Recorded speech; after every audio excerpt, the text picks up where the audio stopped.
Bab 3, halaman 40. Kemahiran baru untuk menciptakan sikap kooperatif.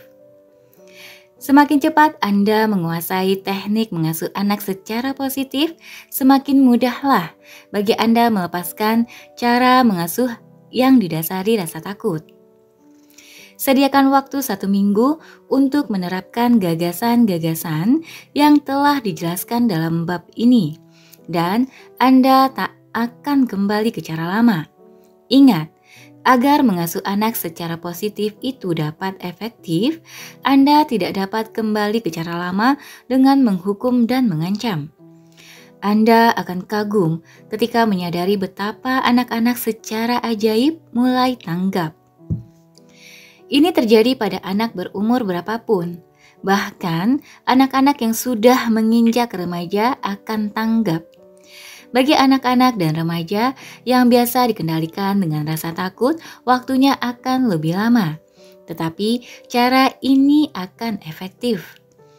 Tidak pernah terlambat bagi orang tua menerapkan kemahiran mengasuh anak yang positif ini. Seringkali kemahiran ini membantu ayah dan ibu sendiri untuk saling berkomunikasi dengan lebih baik.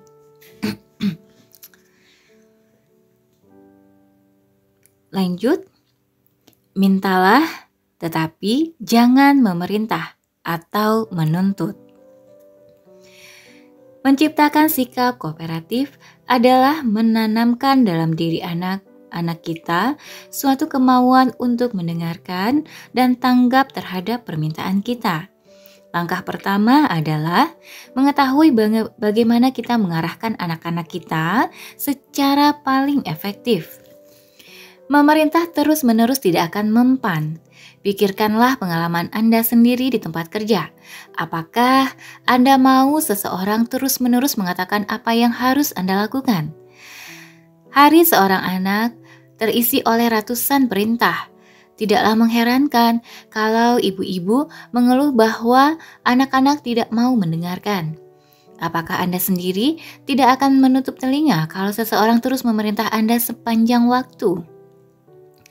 Hidup seorang anak terisi banyak perintah. Misalnya, singkirkan ini, jangan taruh barang itu di sana, jangan bicara begitu dengan kakakmu, jangan memukul adikmu, ikatkan tali sepatumu, kancingkan bajumu, sikat gigimu, matikan TV, ayo makan, rapikan bajumu, makan sayurmu, gunakan garpu, jangan main-main dengan makananmu, jangan berbicara, rapikan kamarmu, kumpulkan sampah itu. Ayo cepat-cepat. Ayo cepat siap-siap untuk tidur. Tidur, ajak adikmu. Jalan saja, jangan berlari. Jangan melemparkan barang-barang seenaknya. Hati-hati, jangan jatuhkan itu. Jangan berteriak-teriak. Dan begitu terus, berulang-ulang.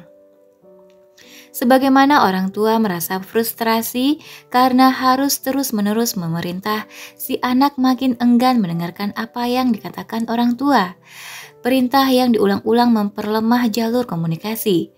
Alternatif dalam mengasuh anak secara positif sebagai ganti memerintah, menuntut, dan melarang-larang adalah meminta. Apakah Anda tidak lebih senang dimintai tolong oleh bos Anda atau teman hidup Anda daripada diperintah? Anda pasti akan lebih tanggap. Demikian juga anak-anak. Ini hanya pergeseran kecil, tetapi memerlukan banyak latihan. Misalnya, daripada berkata, sikat gigimu, katakan, kamu mau kan sikat gigi dulu? Atau daripada berkata, jangan pukul adikmu, katakan, kamu mau kan berhenti memukul adikmu sekarang? Notes. Lanjut. Gunakan kata kamu mau kan dan bukan bisa tidak kamu titik-titik. Ulangi. Gunakan kata kamu mau kan titik-titik dan bukan bisa tidak kamu titik-titik. Selagi Anda meminta anak-anak melakukan sesuatu, ingatlah selalu untuk menggunakan kata kamu mau kan, bukan bisa tidak kamu Kamu mau kan menghasilkan keajaiban, sedangkan bisa tidak kamu mengundang reaksi dan kebingungan. Kalau kita berkata, kamu mau kan merapikan barang-barang ini? Kita mengajukan permintaan. Kalau kita berkata, bisa tidak kamu merapikan barang-barang ini? Kita mengajukan pertanyaan mengenai kemampuan anak. Sama saja kita bertanya, apa kamu punya kemampuan merapikan barang-barang ini? Untuk memotivasi sikap kooperatif, kita harus jelas dan tegas mengenai apa yang kita inginkan dari anak. Pertama-tama, kita harus mengutarakan permintaan kita dengan cara yang mengundang sikap kooperatif. Memang tidak salah bertanya, bisa tidak kamu merapikan barang-barang ini? Kalau Anda memang ingin mengetahui kemampuan si anak. Kalau Anda minta seorang anak untuk melakukan sesuatu, katakan langsung. Seringkali orang tua berkata, kamu mau kan? Sebagai ganti cara mendekati anak-anak dengan sedikit rasa bersalah. Sangat sering orang tua melakukan apa yang terakhir itu karena orang tua mereka dulu juga melakukan itu, dan itu dikatakan secara otomatis. Walaupun kedengarannya mungkin sepele, cara kita minta menimbulkan perbedaan besar pada kesediaan anak-anak untuk memenuhi keinginan kita.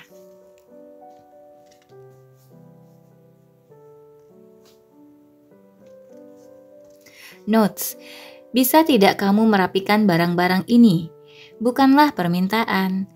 Kalimat ini bukanlah permintaan, tetapi suatu perintah dengan banyak pesan tak langsung yang membingungkan di dalamnya. Lanjut, tak peduli maksudnya. Kalau ayah atau ibu berkata dengan nada jengkel, bingung, kecewa, atau marah, dan menggunakan kata-kata bisa tidak kamu, seorang anak mungkin menerima pesan tak langsung. Kalau orang tua berkata, bisa tidak kamu merapikan barang-barang ini? Mungkin anak menerima salah satu pesan berikut ini. Kamu harus merapikan barang-barang ini. Atau, barang-barang ini seharusnya sudah kamu rapikan. Atau, mestinya ibu tidak perlu menyuruhmu. Atau, ayah sudah minta kamu untuk merapikan barang-barang ini. Atau bisa jadi, anak mengartikan kamu tidak melakukan apa yang telah ibu perintahkan. Atau kamu bertindak seperti anak kecil saja. Atau kamu benar-benar membuat ayah susah. Atau bisa jadi ada sesuatu yang tak beres pada dirimu. Atau bisa jadi anak akan menafsirkan, ibu sedang repot dan tak mungkin melakukan semuanya dong. Luar biasa ya, cuman kata, bisa tidak kamu? Bisa diartikan jadi 1, 2, 3, 4, 5, 6, 7, 8, 9 arti bagi seorang anak. Pantas ya, mereka nggak kebingungan dan nggak mau ngikutin apa yang kita suruh. Lanjut bacanya halaman 43.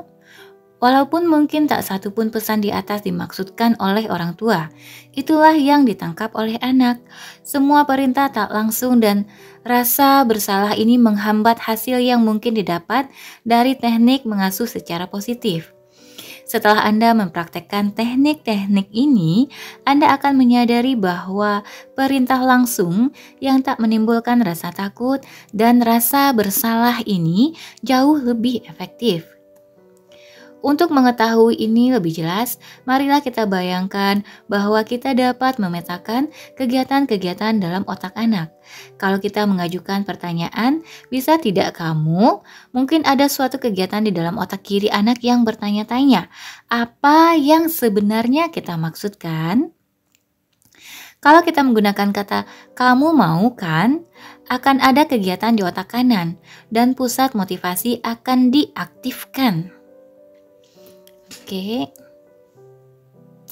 Notes, menggunakan kata kamu mau kan mencegah banyak penolakan anak dan mengundangnya untuk berperan serta. Lanjut, cobalah Anda berpura-puralah menjadi seorang anak yang mendengar salah satu pertanyaan berikut. Bisa tidak kamu naik tempat tidur dan berhenti bicara? Atau kamu mau kan naik tempat tidur dan berhenti bicara? Pada mulanya, mungkin kalimat bisa tidak itu terdengar lebih sopan. Kamu mau kan naik tempat tidur dan berhenti bicara? Terdengar lebih memerintah dan mungkin terlalu mengendalikan. Kalau Anda terus merasakan perbedaannya, bisa tidak terdengar lebih sopan, tetapi di belakangnya juga terdapat suatu perintah tersembunyi dan berkata, "Ibu memintamu dengan sopan, tetapi sebaiknya kamu lakukan permintaan ibu itu. Kalau tidak, titik-titik." Kemudian, kalau terus dipertimbangkan, kamu mau kan naik tempat tidur dan berhenti berbicara? Dan berhenti bicara terasa lebih mengundang anak untuk bersikap kooperatif. Jelas, inilah pesan yang ingin kita sampaikan kepada anak-anak kita. Kalau kita memerintah saja anak-anak kita, kita sebenarnya mencegah mereka untuk belajar bersikap kooperatif. Oke, berarti di dalam kita memerintah, anak-anak juga belajar tentang bersikap kooperatif. Perubahan kecil dalam penggunaan kata-kata ini menimbulkan perubahan besar, terutama pada anak laki-laki. Mau kan kamu tidak hanya lebih efektif pada anak laki-laki, tetapi juga pada pria dewasa. Wanita cenderung untuk tidak mau meminta, dan kalau mereka meminta, mereka melakukannya secara tidak langsung. Tidak hanya pria dewasa yang membutuhkan permintaan langsung ini, anak laki-laki lebih lagi. Menggunakan kata bisa tidak mengirimkan pesan yang membingungkan dan lama-kelamaan mematikan kesediaan anak-anak untuk bersikap kooperatif. Andalah orang tuanya. Anda tidak semestinya memintanya kalau Anda belum yakin bahwa ia dapat melakukannya. Kalau Anda meminta, bisa tidak kamu matikan TV itu? Anda sebenarnya tidak bertanya tentang kemampuan mematikan TV. Anda ingin ia mematikan TV. Dan Anda memberinya suatu pesan tersembunyi bahwa tidaklah ada alasan baginya untuk tidak mematikannya.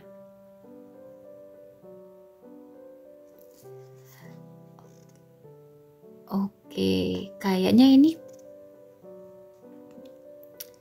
penjelasannya kalau dalam bahasa Inggris ya, can you itu kan tidak kamu, itu harusnya kan dalam bahasa Inggris. Coba kita lanjutkan notes ini ya.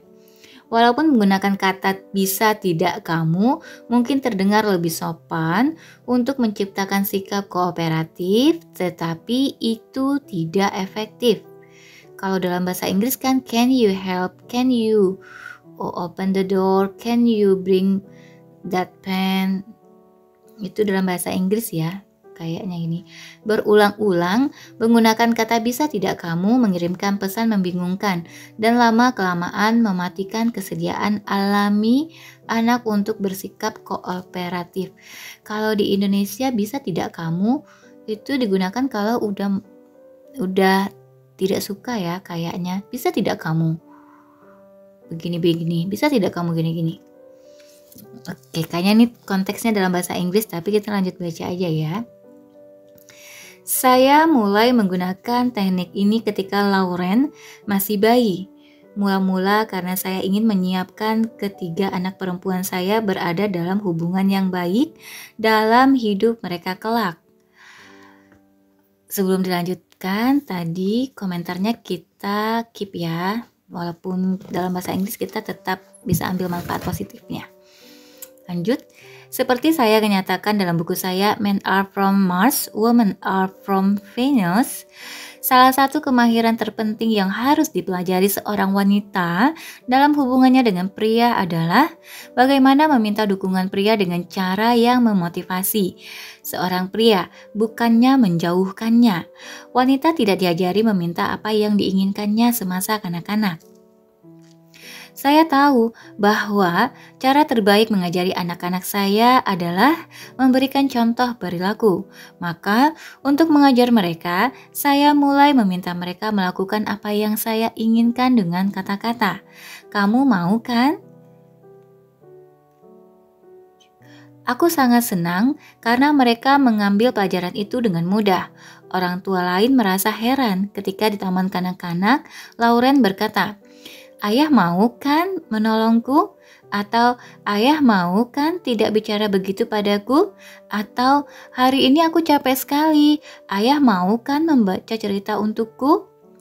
Walaupun maksud saya adalah mengajar anak-anak saya cara paling efektif meminta sesuatu yang mereka perlukan dan itu telah mereka pelajari, ada efek samping yang kemudian saya temukan, yaitu bahwa penggunaan kata mau tidak kamu membuat mereka lebih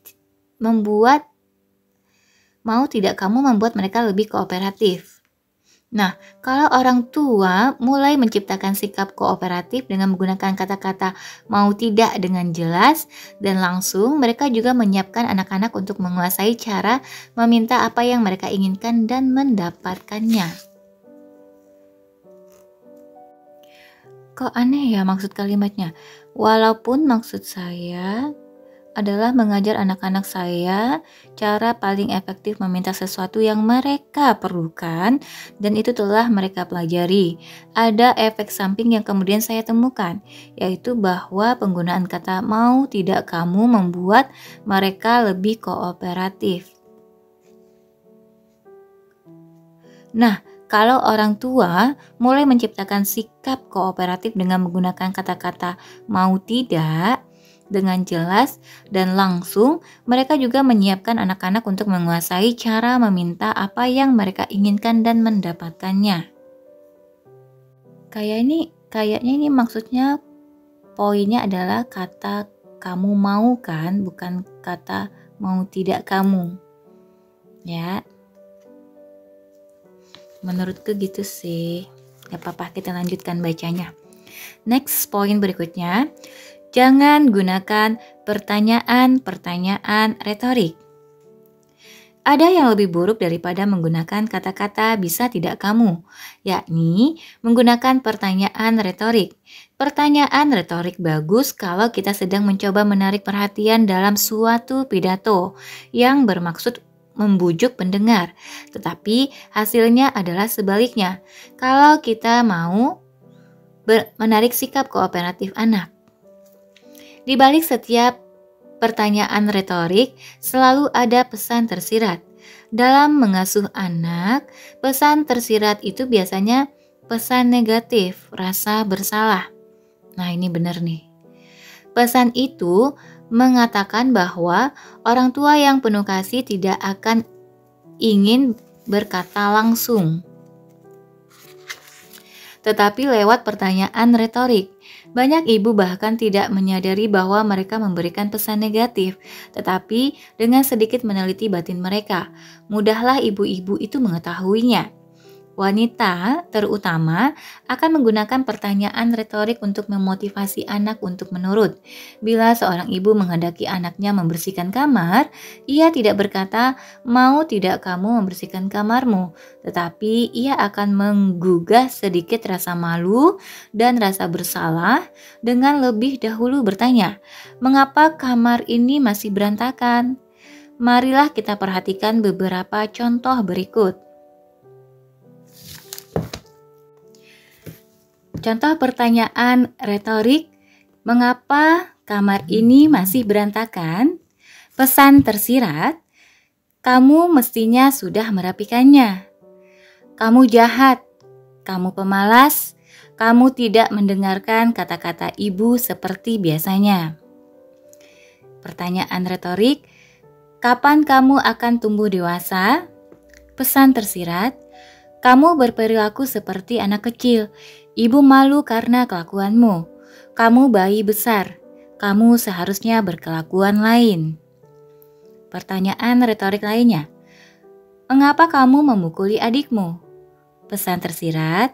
Kamu jahat karena kamu memukul adikmu. Kamu memang bodoh. Tidak ada alasan bagimu memukul adikmu, tapi kamu memukulnya juga. Pertanyaan retorik. Apakah kamu baik-baik saja? Pesan tersirat. Ada sesuatu yang tak beres pada dirimu. Kamu berperilaku aneh. Kalau tidak ada alasan yang baik, tidak semestinya kamu berkelakuan seperti itu. Sungguh malang. Pertanyaan retorik lainnya, bagaimana mungkin kamu lupa melakukan ini? Pesan tersiratnya, kamu ini memang sangat bodoh atau sangat jahat dan tak berperasaan. Kamu penyebab penderitaan ibu.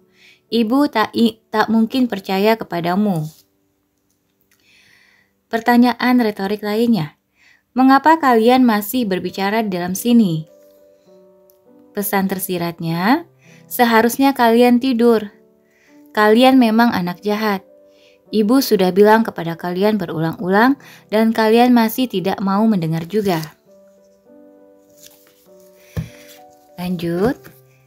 Dengan tidak lagi menggunakan pertanyaan-pertanyaan retorik sebelum mengajukan permintaan, orang tua memperbesar peluang untuk menciptakan sikap kooperatif. Tanpa sikap ini, anak akan berhenti mendengarkan. Menghindari pertanyaan retorik tidak hanya membantu terciptanya sikap kooperatif, tetapi juga mencegah terpengaruhnya anak oleh cara berkomunikasi yang kurang baik.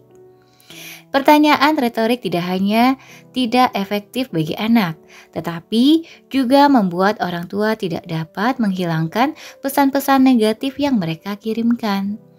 Tanpa mengetahui benar pesan-pesan negatif kita, sulitlah kita mengerti mengapa anak kita tidak bersikap kooperatif dengan kita. Selanjutnya, langsung berterus terang. Salah satu kemahiran terpenting yang harus dipelajari oleh para ibu ialah berbicara langsung, terus terang, terutama kepada anak laki-laki. Ibu-ibu sering mau mengutarakan apa yang membuat mereka kecewa, tetapi tidak menyampaikan itu dengan suatu permintaan. Ini ibarat memancing di gurun pasir. Mereka tidak mempunyai banyak peluang untuk mendapatkan tanggapan yang mereka inginkan. Berikut ini beberapa contoh. Pesan negatif.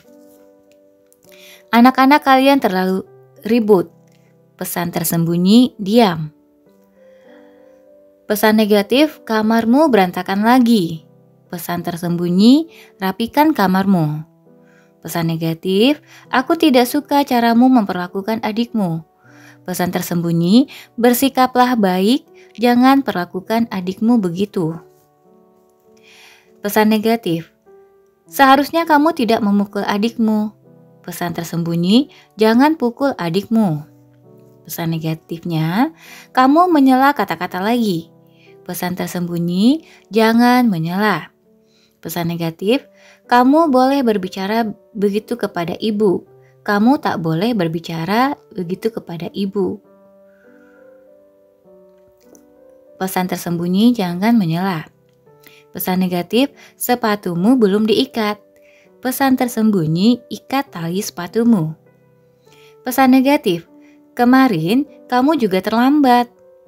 Pesan tersembunyi, pulanglah tepat waktu.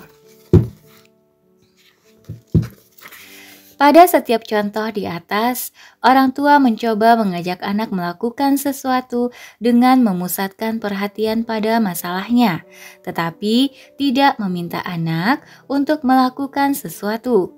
Permintaan tersembunyi acap kali bahkan tidak disadari oleh anak yang tidak melakukan apa-apa selain menerawang ke ruang kosong. Untuk mendapatkan tanggapan langsung, permintaannya hendaknya langsung tanpa memusatkan perhatian pada ekspresi negatifnya. Memusatkan perhatian pada kesalahan anak atau pada sesuatu yang seharusnya membuat seorang anak merasa jahat tidak akan menciptakan sikap kooperatif. Marilah kita lihat bagaimana pernyataan berisi pesan negatif dapat diubah menjadi permintaan yang efektif untuk bertindak. Lanjut, pesan negatif. Anak-anak, kalian terlalu ribut. Permintaan positif, kalian mau kan tenang sedikit? Pesan negatif, kamarmu berantakan lagi. Permintaan positif, kamu mau kan merapikan kamarmu? Pesan negatif, ibu tidak senang caramu memperlakukan adikmu. Permintaan positif, bersikaplah baik, jangan perlakukan adikmu seperti itu.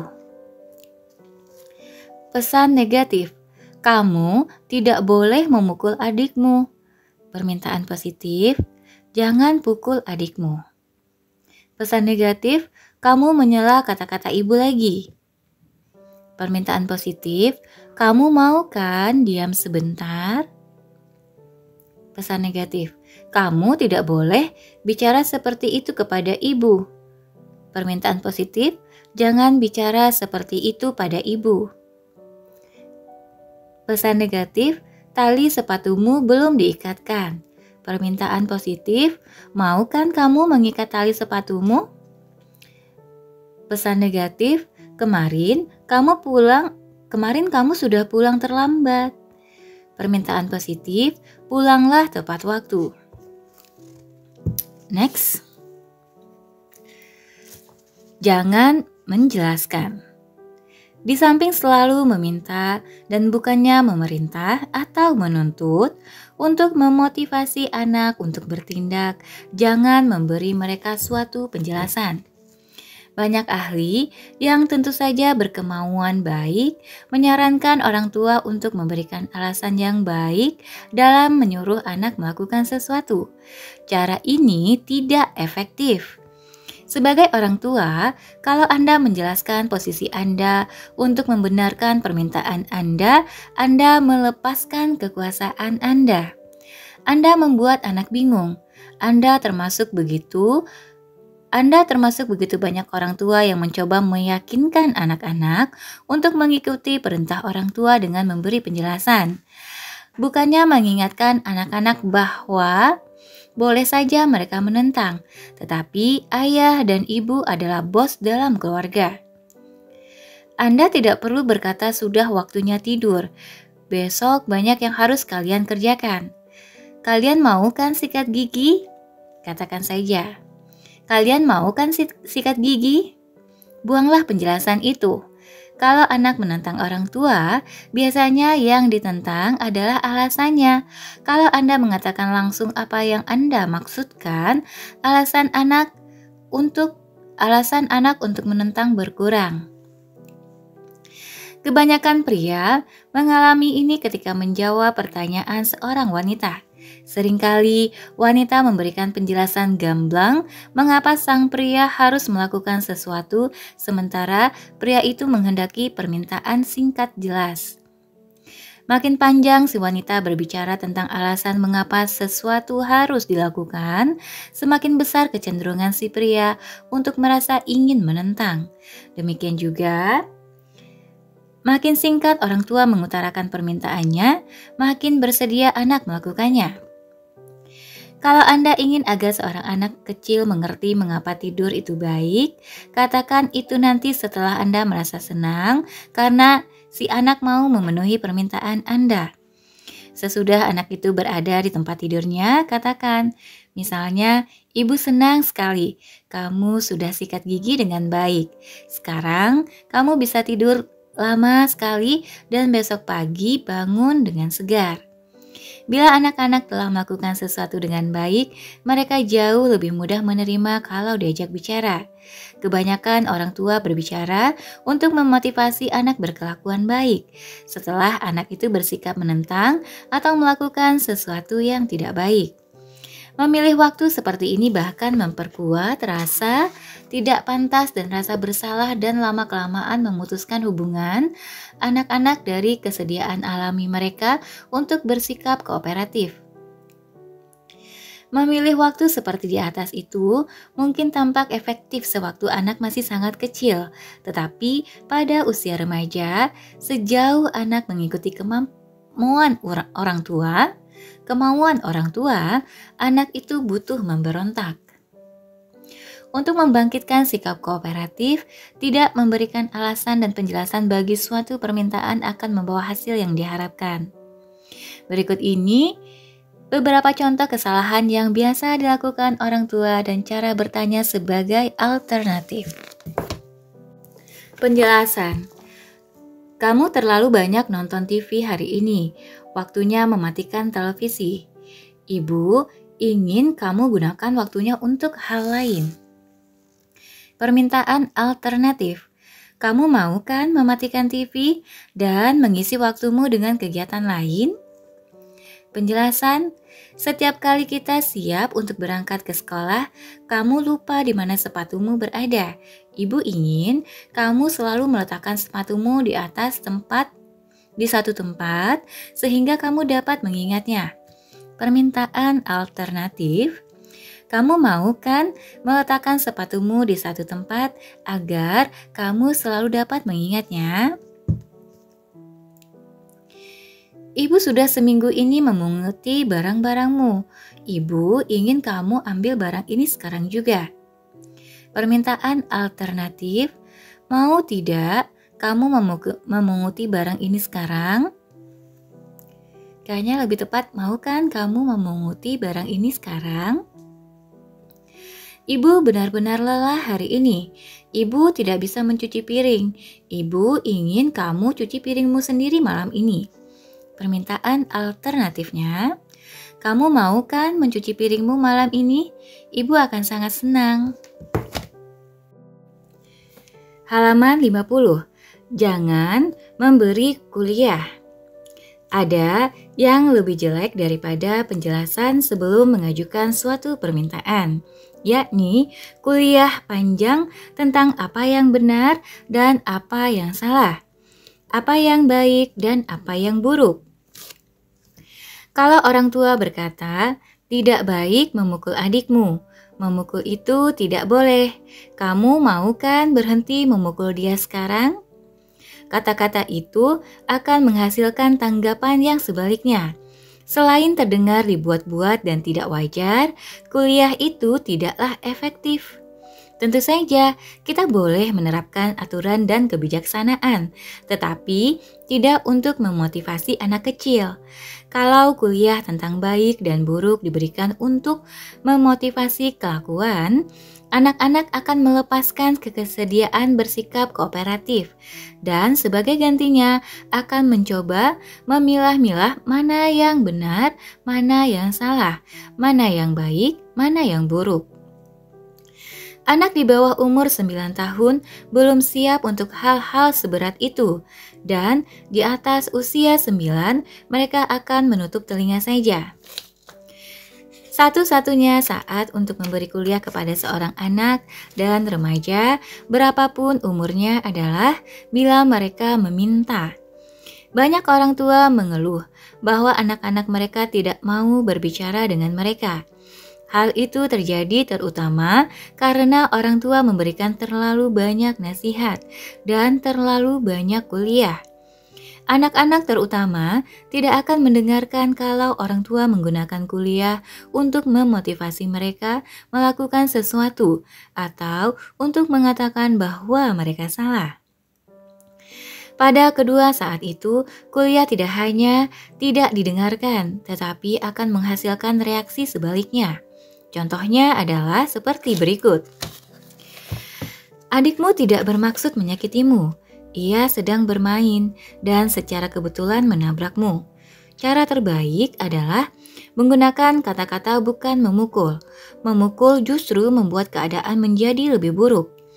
Kalau seorang anak yang lebih besar di sekolah memukulmu, kamu pasti akan merasa sangat tidak enak. Demikian juga kalau kamu memukul adikmu. Ia akan merasa tidak enak. Daripada memukulnya, katakan saja, misalnya, aku tidak suka dipukul, jadi jangan pukul aku. Kalau ia tetap tidak berhenti, ulangi katamu. Ingat, kamu tidak perlu memukul. Selalu ada cara lain. Bisa juga kamu pergi saja. Pura-puranya kamu bosan dengan kelakuan adikmu itu. Sebaliknya, kalau kamu ingin berkelahi, ayah akan dengan senang hati menjadi wasit pertandingan gulat atau mungkin tinju dengan menggunakan sarung tinju. Ada baiknya ayah tahu bagaimana kamu melindunginya, kalau tidak ada cara lain untuk melindungi diri. Tetapi berkelahi dengan saudara sendiri tidak baik. Kalian berdua tahu bagaimana menggunakan kata-kata, dan kalian selalu dapat minta bantuan ayah dan ibu. Jadi jangan memukul adikmu. Semua informasi dalam kuliah itu mungkin baik dan berguna, tetapi kalau si anak tidak memintanya, informasi itu hanya akan menciptakan rasa ingin menentang. Next, jangan gunakan perasaan untuk memanipulasi. Perasaan hendaklah diutarakan antara orang-orang yang setara. Untuk melatih anak-anak kita mengenai pentingnya kemahiran mengidentifikasi dan berbagi perasaan, orang tua sering membuat kesalahan dengan menggunakan pernyataan yang dimulai dengan ibu atau ayah rasa. Banyak buku memberikan saran tentang mengkomunikasikan perasaan kepada anak-anak. Nasihat ini bermaksud baik, namun seringkali hasil sebaliknya yang diperoleh bila menyangkut menciptakan sikap kooperatif. Orang tua diajar menggunakan rumus sederhana ini untuk menciptakan sikap kooperatif pada anak-anak. Kalau A, B, C, ibu atau ayah merasa 1, 2, 3 karena ibu atau ayah ingin X, Y, Z. Misalnya, kalau kamu memanjat pohon, ibu takut kamu jatuh. Ibu ingin kamu turun. Atau kalau kamu memukul adikmu, ayah marah karena ayah ingin kalian tidak saling memukul dan hidup rukun. Rumusan ini dan rumusan lain yang serupa adalah efektif untuk membantu anak-anak dalam mengkomunikasikan perasaan mereka satu sama lain, atau untuk membantu orang dewasa berkomunikasi dengan sesamanya. Namun, rumusan ini tidaklah efektif kalau digunakan melintasi garis generasi. Kalau orang tua yang merupakan bos menceritakan perasaan negatif mereka kepada anak-anak untuk memotivasi anak berkelakuan baik, tindakan orang tua itu akan secara berlebihan membuat anak-anak bertanggung jawab atas orang tua mereka. Akibatnya, mereka merasa bersalah karena menyusahkan orang tua, lalu menyesuaikan kelakuan mereka, atau sebaliknya, mereka merasa dimanipulasi dan malah tidak mau bersikap kooperatif. Perasaan negatif hendaklah tidak diceritakan kepada anak-anak. Tidaklah sepantasnya bagi bos berada setingkat dengan anak-anak. Segera setelah orang tua mengutarakan perasaan negatifnya, mereka kehilangan sebagian besar kendali dan kekuasaan untuk menciptakan sikap kooperatif. Orang tua yang mengutarakan perasaannya kepada anak-anak akan bertanya-tanya kepada diri sendiri, mengapa anak-anakku begitu menentang kekuasaanku? Lama-kelamaan, ketika menginjak masa puber, anak-anak itu tidak lagi berkomunikasi dengan orang tua mereka. Banyak orang laki-laki dewasa mengalami masa sulit untuk mendengarkan perasaan istri, karena pada masa kanak-kanak dulu, mereka dimanipulasi oleh perasaan ibu mereka. Suatu contoh dramatik untuk menjelaskan hal ini adalah seperti berikut. Seorang ayah atau ibu berkata, kalau kamu melakukan ini, ibu merasa sangat kecewa. Ibu bekerja begini keras agar kamu dapat hidup enak dan kamu mencoba pun tidak. Ibu ingin kamu melakukan apa yang ibu bilang. Bagi anak, hanya ada dua pilihan. Ia merasa jahat dan ia tak mau ambil pusing. Dua pilihan yang tidak sehat.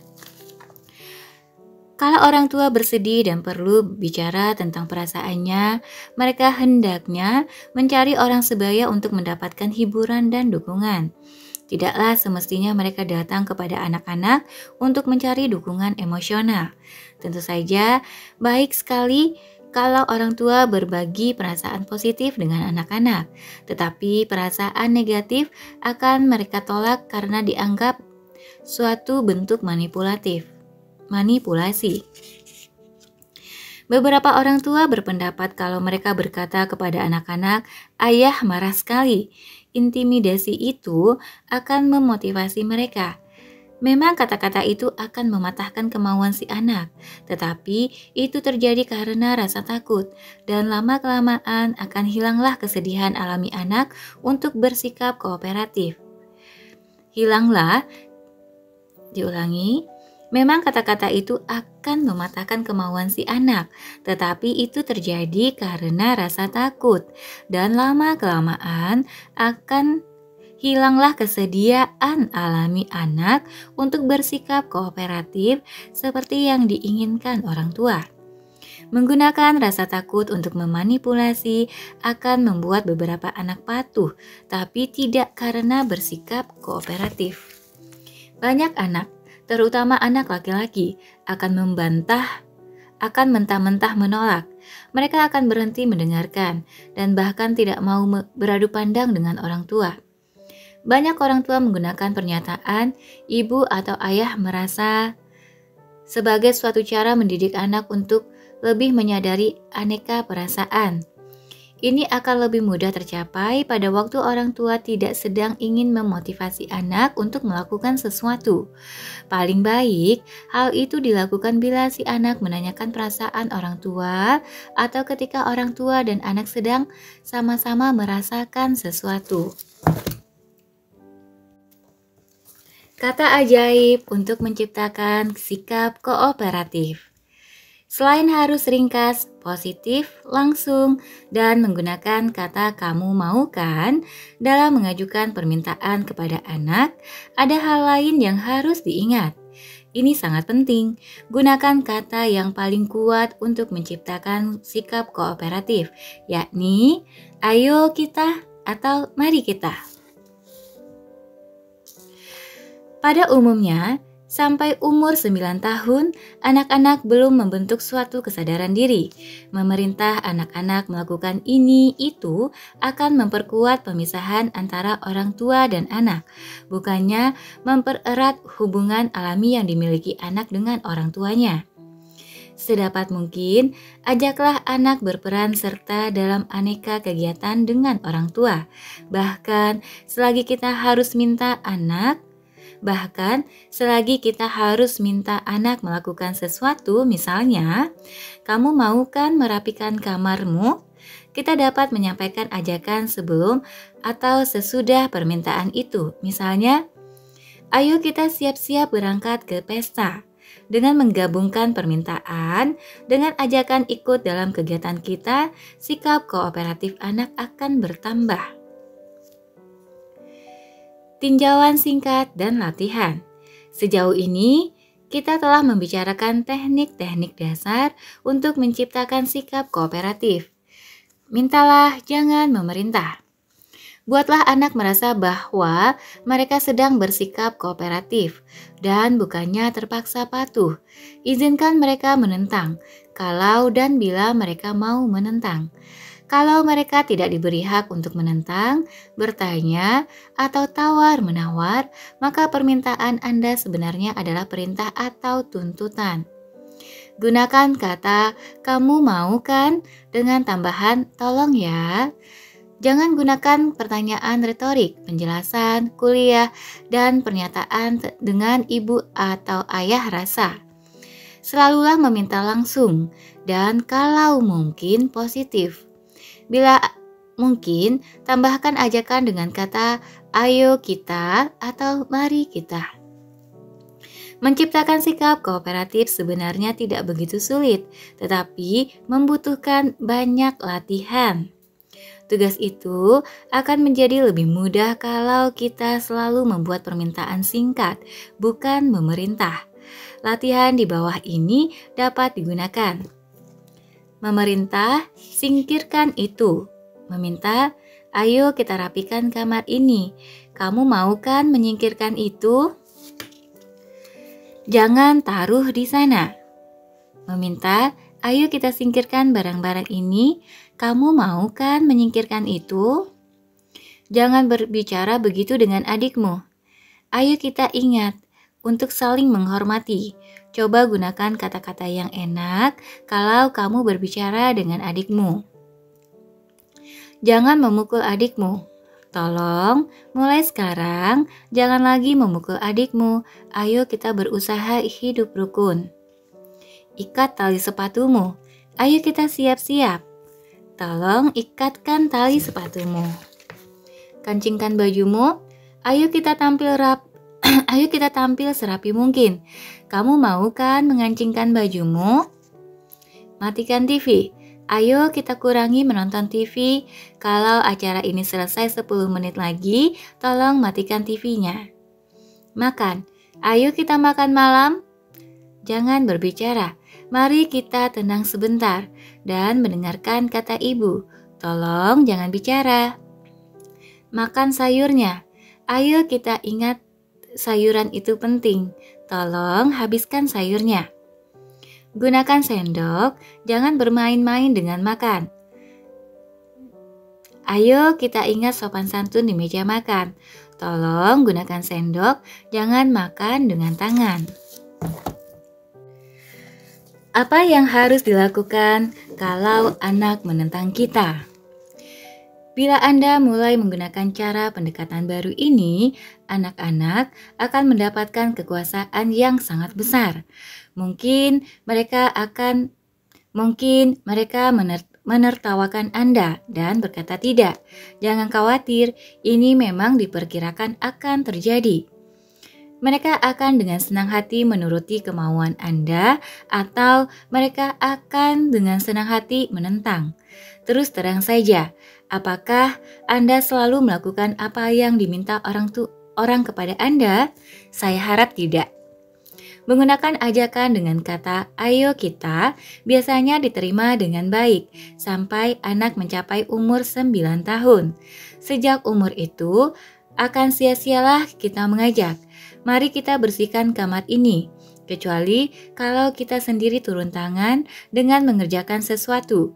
Mengingat penggunaan kata ajaib mari kita memerlukan latihan, tetapi lama-kelamaan kata itu akan keluar dengan sendirinya. Kalau anak-anak menolak permintaan awal kita, itulah saatnya kita beralih ke langkah 2. Kemahiran-kemahiran pada langkah 1 itu penting untuk menciptakan fondasi bagi sikap kooperatif. Kemahiran-kemahiran pada langkah 2 diperlukan untuk memotivasi anak apabila mereka menolak permintaan awal. Sesudah banyak latihan, sementara anak mulai terbiasa dengan kemahiran-kemahiran mengasuh secara positif yang berbeda, kemahiran-kemahiran pertama dalam langkah 1 akan bertambah efektif. Pada mulanya, bagi anak-anak yang biasa dikendalikan dengan rasa takut, langkah 1 diperlukan untuk meletakkan fondasi bagi langkah 2, 3, dan 4. Kelak, Anda akan tersadar bahwa pada umumnya Anda hanya perlu meminta dan anak-anak akan melakukan permintaan Anda.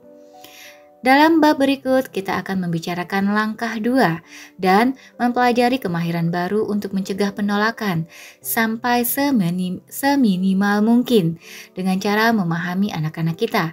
Kalau anak-anak tetap menolak, langkah yang dibicarakan dalam bab berikutnya adalah untuk meminimalkan